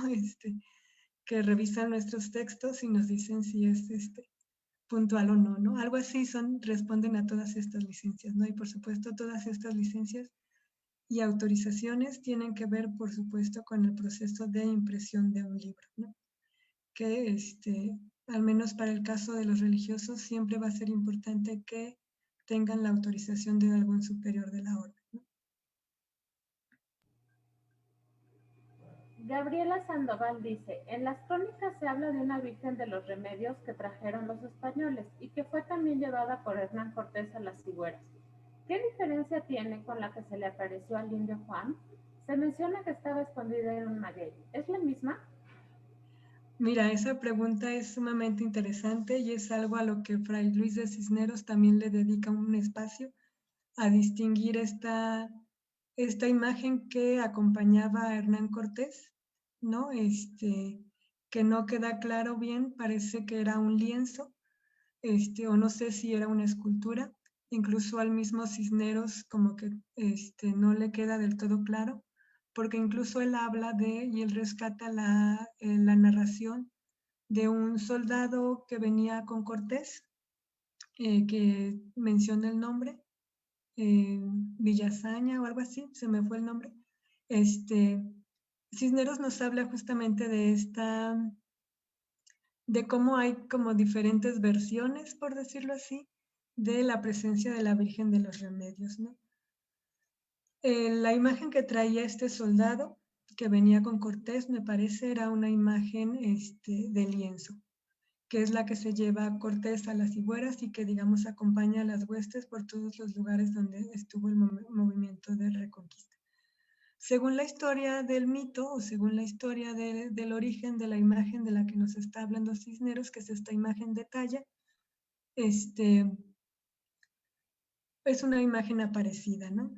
Incluso Cisneros llega, no a dudar, pero sí hace la pregunta de si se trata también de que posiblemente algún soldado de las huestes de Cortés haya traído una imagen en bulto, ¿no? Que es la que se encuentra, ¿no? O sea, una talla en bulto, ¿no?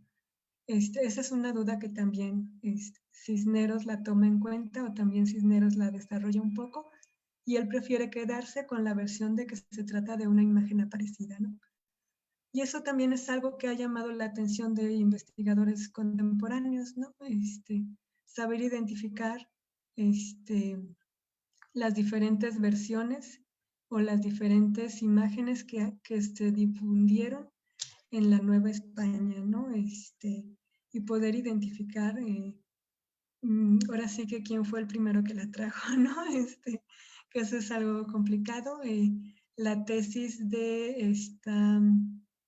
la tesis de la UNAM que les comentaba, ella, por ejemplo, la autora, que su tesis es para cuestiones de historia del arte, me parece, ella sí hace un pequeño recuento de qué pasó con estas imágenes y también Granados, la tesis de doctorado de Harvard, también hace una pequeña, un análisis sobre las diferentes tallas de la Virgen de los Remedios, ¿no? Porque si bien para Cisneros esta es como la original, ¿no? O la primera, la que vale la pena, por su relación con la Ciudad de México, ¿no? Pero claro que hubo más, digamos, imágenes de la Virgen de los Remedios, ¿no?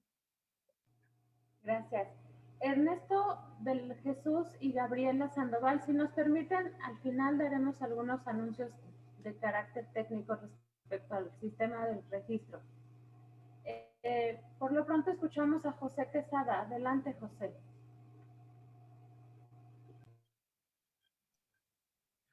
Hola, ¿qué tal? Buenas tardes. ¿Sí me escuchan bien? Sí. Ah, hola. Gracias.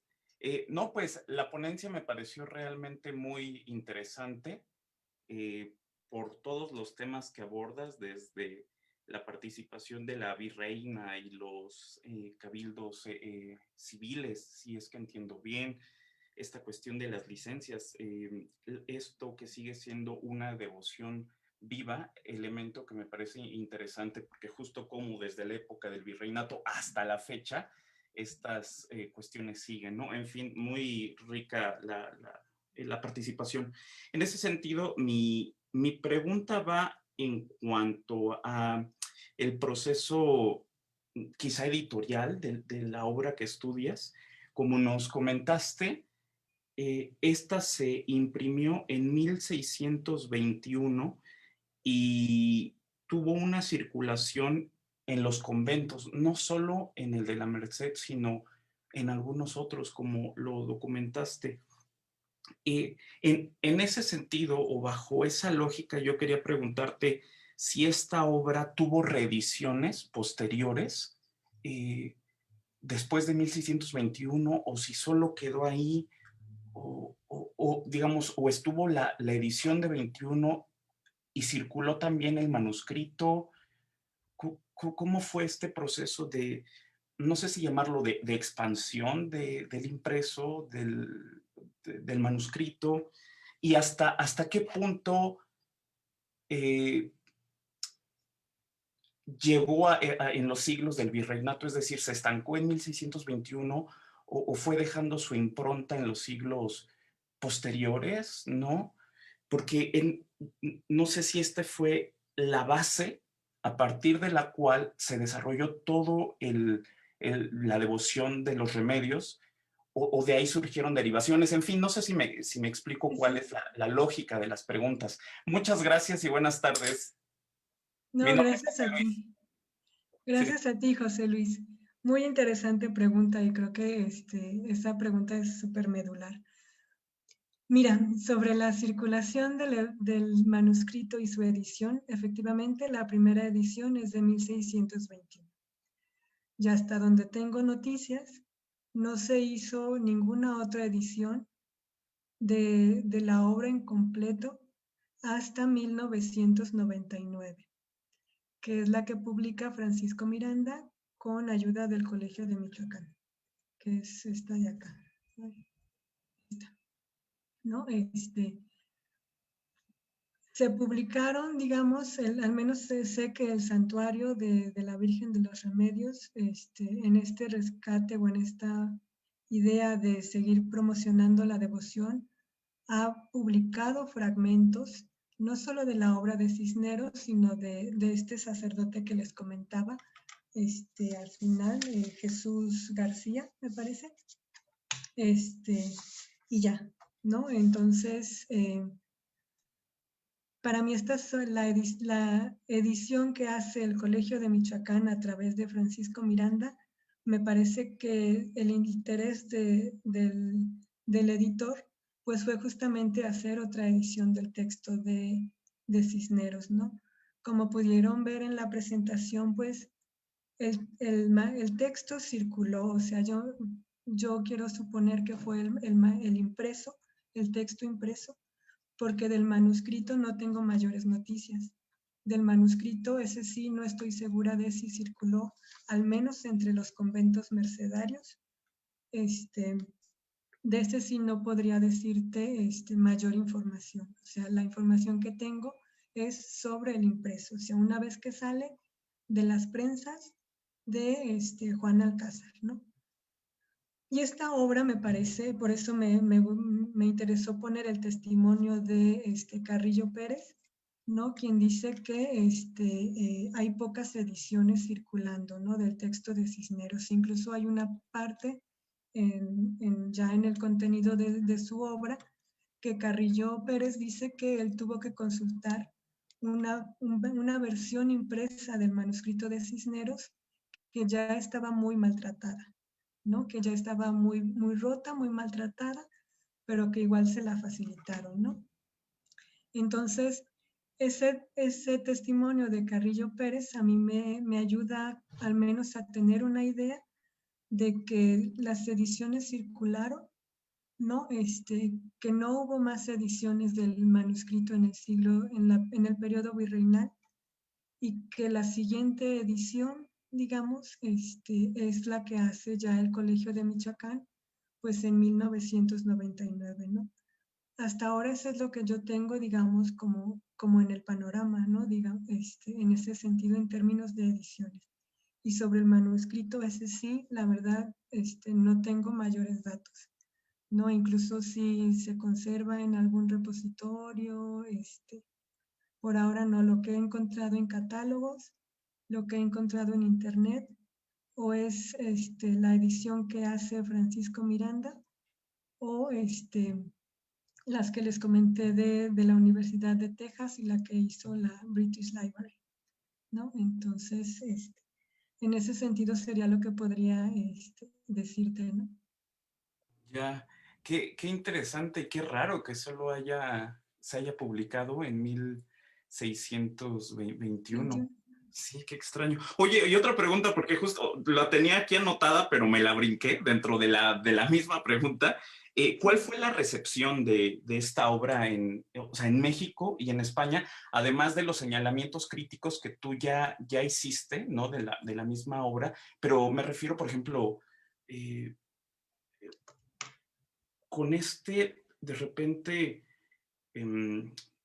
como influjo del pensamiento de Nueva España hacia la corte, ¿no? O sea, del rey, o sea, ¿cuál fue la recepción en términos, digamos, amplios, digamos, como intelectuales, hasta si es que esto llegó al rey, por ejemplo, o fue, digamos, no se, no, ¿cómo decirlo? Sí, ¿cuál fue la recepción, por no decirlo de otra manera? Por favor, gracias y ya es todo. Gracias, hasta luego. No, gracias a ti. Mira, la verdad no estoy segura de si el texto o el impreso cruzó el Atlántico, al menos en el periodo virreinal, ¿no? Quizás la edición que llegó a la British Library es en este proceso del siglo XIX mexicano, ¿no? Yo quiero pensar que entre toda esta desarticulación de las bibliotecas conventuales y de los colegios religiosos, es como logra llegar, digamos, el manuscrito a la British Library, pero no estoy segura, la verdad. Así es que no podría darte mayor información sobre si este texto, por ejemplo, se leyó en los conventos mercedarios en España, por ejemplo, ¿no? O si llegó incluso a la corte, ¿no? Ahí sí no estoy segura. La verdad, prefiero no especular, ¿no? Aquí lo interesante sería seguirle el rastro a la edición que se conserva en la British Library, ¿no? Y saber cómo es que llega en este repositorio, pues fuera de México, ¿no? Y ahí sí cruza el Atlántico. Que es algo similar a lo que pasa con la Universidad de Texas, ¿no? O sea, en esta colección Lee Benson y con todo este material que se vende en ciertos momentos, sobre todo en el siglo XIX, a particulares, pues yo supongo que, bueno, no supongo, fue así como logra salir una versión del manuscrito, pero es, digamos, a lo que puedo acercarme hasta ahora, ¿no? Y también se me había olvidado comentar con algo que habías dicho, José Luis, de si para los historiadores y los investigadores la virtud del texto de Cisneros fue haber puesto por escrito esta devoción a la Virgen de los Remedios, ¿no? Y haberlo hecho, digamos, pues me atrevo a decir por primera vez, es decir, el texto de Cisneros de 1621 es al menos el primer testimonio escrito e impreso que podemos encontrar sobre esta devoción, que además es la devoción que está relacionada con la Ciudad de México, ¿no? Que es algo que a partir de aquí las publicaciones y los textos que yo he podido revisar o que he leído sobre la Virgen de los Remedios remiten en mayor o menor medida a la descripción que hace Cisneros, ¿no? A veces lo hacen de forma explícita, es decir, sí se cita la obra de Cisneros, como pudieron ver en la presentación, y en otras ocasiones relatan simplemente lo que ya en un primer momento pues había dicho Cisneros, ¿no? Y que no necesariamente quizás lo tomen de la obra del fraile, porque otro de los textos que también, digamos, tuvo cierta popularidad, por decirlo así, o al menos sé que también circuló y que también se convirtió en un modelo al momento de hablar de la Virgen de los Remedios, pues es la obra del padre Florencia, ¿no? Escrita y publicada más bien hacia 1688, ¿no? Sobre todo los autores que están escribiendo en el siglo XVIII, ellos se remiten a veces a la obra de Florencia, ¿no? Lo mismo ocurre en el siglo XIX, como el padre, digo, como el autor Carrillo Pérez, del que les hablé un poquito, se remiten tanto a Cisneros como a Florencia, y entonces ahí como que también me habla un poco de qué tanto se difundió, digamos, o se dio a conocer el impreso de Cisneros, ¿no? Pero gracias. Muchas gracias. Muchas gracias. Guadalupe, dejaste la manita arriba. ¿Quieres decir algo más o solo se te olvidó? No, se me olvidó. Ahora la bajo. Muchas gracias. Gracias a ti. Bien, pues, doctora, le dejo la palabra, doctora Idalia. Hola, buenas tardes. Perdón a todos. Estoy tratando de iniciar mi video, pero no he podido desde hace poco y hasta ahora no sé si ya se ve bien. Solo unas cosas relacionadas con lo que están preguntando el sistema, pero quería decirles unas cosas antes. Y me acabo de acordar, Yolanda, no lo había visto antes, pero tienes un original conservado en la Biblioteca Eusebio Francisco Quinos. Yo lo he visto y lo he trabajado. Estaba tratando de recordar la imagen, pero sí hay un original de la edición de 1619. Así que probablemente la bibliotecaria de la Quino te pueda ayudar. Es Leticia Ruiz. Te pasamos los datos después. Esa es la primera. Ya hay un ejemplar en México que sí está confirmado. La segunda era, creo que quizás todas las preguntas que se han hecho y lo que se te ha, o lo que has provocado en reflexión respecto a todo, tanto lo que Guadalupe ha dicho como lo que ha dicho José Luis, quizás sea muy pertinente que te plantees hacer un artículo con toda esta información porque sería muy interesante. Especialmente por lo que ha recordado José Luis, que es muy puntual y que tenemos todos toda una duda sobre eso y que esperamos que Guadalupe en un momento que ya lo hemos hablado, logre comandarnos en un proyecto de investigación sobre las impresiones y reimpresiones novohispanas.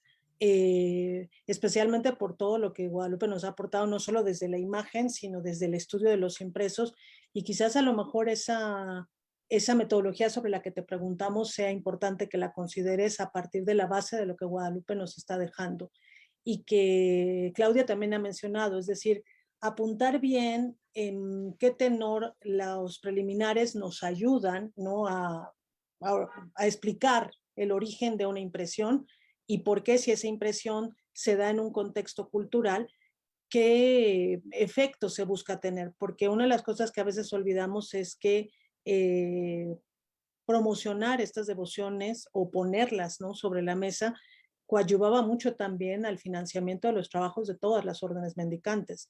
Y eso es incluso creo que a lo que se refería Lidia, esta famosa batalla de las imágenes que habla Rubial, ¿no? De a ver no se trata más bien de cuál es más milagrosa, sino de cuál va a obtener más devoción, porque esa devoción implica recursos para las órdenes.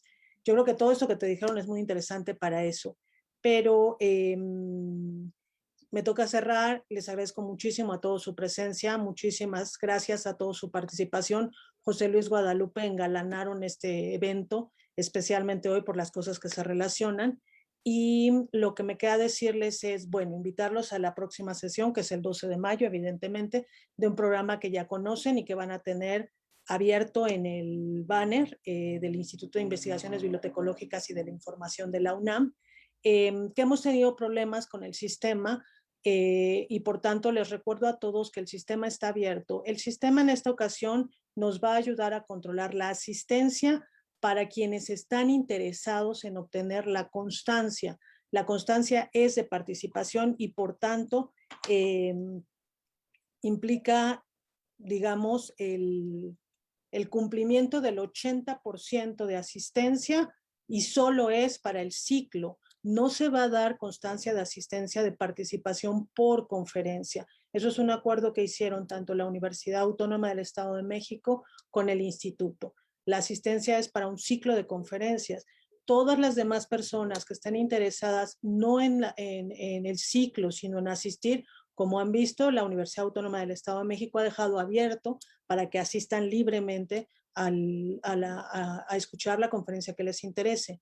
Pero aquellas personas que estén interesadas en el ciclo completo y en la constancia que se dará por el ciclo completo, les agradeceremos que asistan al sistema.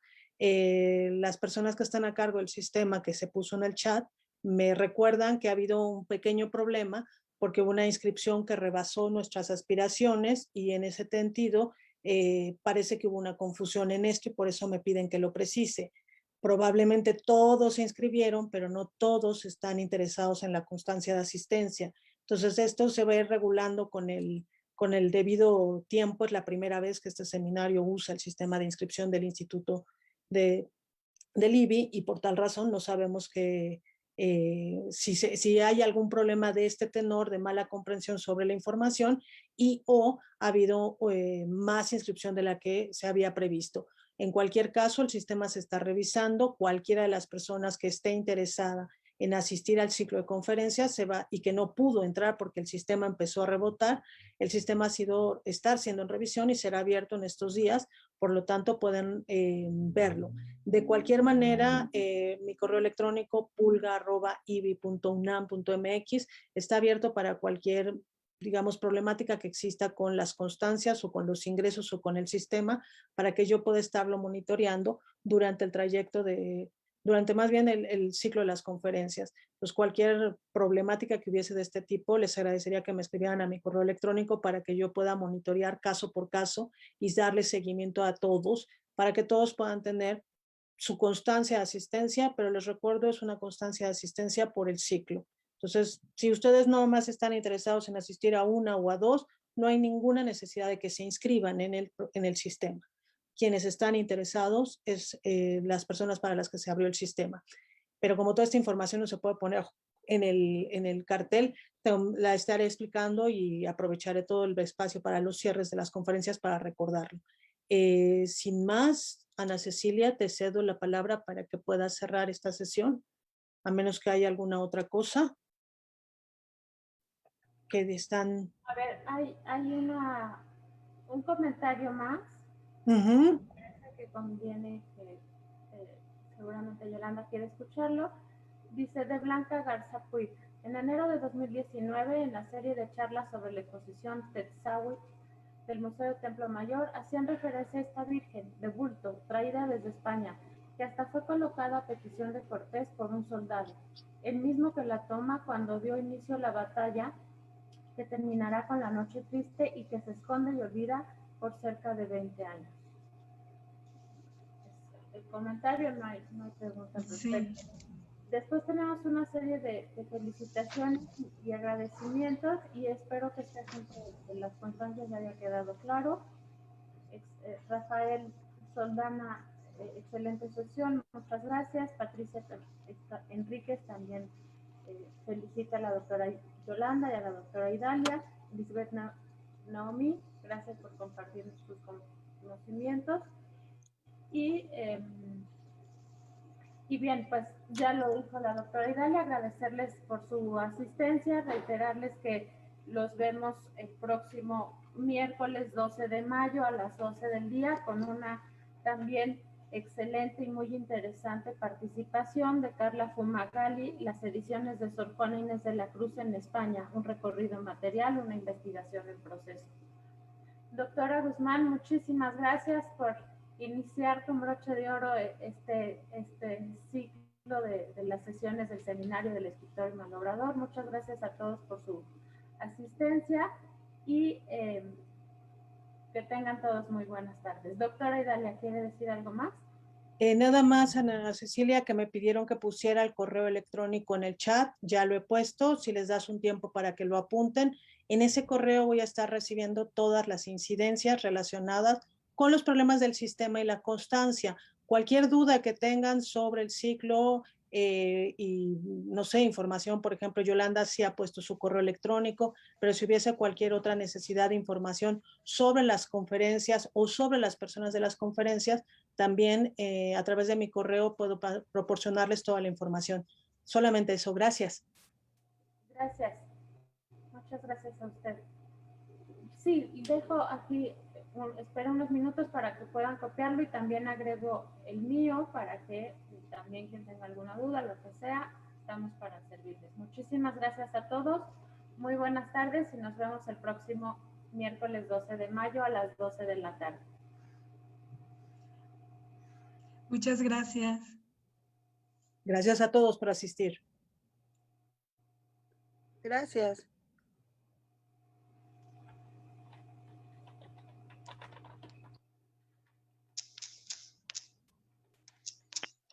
Gracias a todos. Let it go.